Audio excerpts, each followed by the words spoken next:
Collision was imminent, but Sin did not slow or hesitate.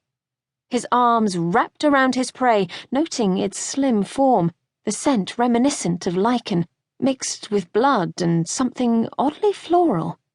Then the world exploded in a riot of fur, flesh, and snarls as the werewolf hit them both. They all rolled in a tumble of limbs, wings, and teeth, dropping over the edge of the roof and landing upon the Victoria embankment with a massive crash. Pavers cracked. Sin's wing did too. He registered the sharp pain with a grunt, light popping behind his eyes.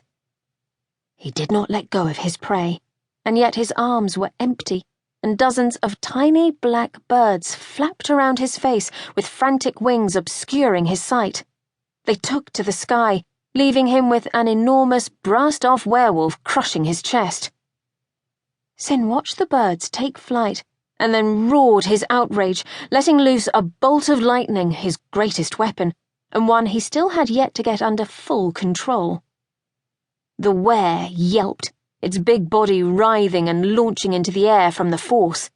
It tumbled several feet before righting and leaping to its feet. When it stood, it was no longer a wolf, but a man, as naked as Sin, and glaring bloody murder his way.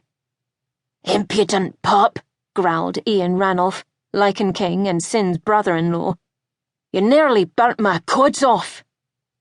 Sin vanished his wings with a thought and willed the colour of his flesh from that of clear crystal to the human tone he'd been born with before standing and dusting off his sore arse. "And you cost me my prey. What the bloody hell were you thinking, Ian?" Ian's mouth opened as if to retort, then slammed shut as he scowled. With a sharp breath, he tilted his head and glanced at the sky, his expression thoughtful. "You know, dear brother, I really cannot see." Dressed in borrowed clothes, which consisted of a fine lawn shirt, wool coat, and heavy kilt, Sin sat back in his chair by the fire and took a bracing sip of brandy. The liquor burned smooth and luscious down his throat, yet it did little to soothe him. He had not entered this study in years, and he felt every single one of them acutely. While he'd never called this place home, he'd been welcome here once, and he'd been cast out of here once too. After a small but irritating debate, Sin had agreed to follow Ian back to his home. They clearly had much to discuss, and standing stark naked in the middle of London was hardly an intelligent course of action. And Sin couldn't bring Ian back to his place. No one could ever know where Sin lived. So to Ian's they went. Sin could not leave here soon enough. "She's visiting Miranda and Archer at their country estate."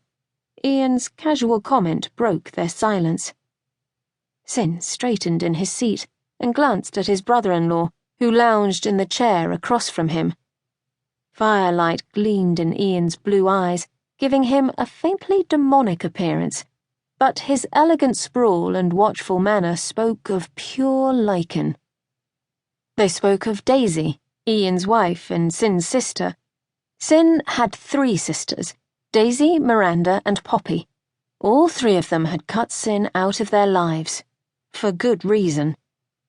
An ugly sludge of regret and shame pushed through his gut. He tapped it down by force of will and faced Ian without wincing. "Are you going to tell her?" "Does she ever speak of me? Do any of them?" He couldn't ask. "I do not keep things from my wife." A lazy smile drifted across his lips. "However, I shall refrain from speaking of it until she is in a receptive mood." Sin's mouth twisted at the thought of how Ian would get his wife in such a mood. "Careful, Ranulph. She's still my sister. I'd rather think of her as pure and untouched if it's all the same to you." Ian grinned outright. "Warms the cockles of my heart to see you ruffled over Daisy's honour even now." His open expression shuttered. "What was it that you chased tonight?" Sin set his glass aside on the small table between them. "I don't know, which is rare." Since becoming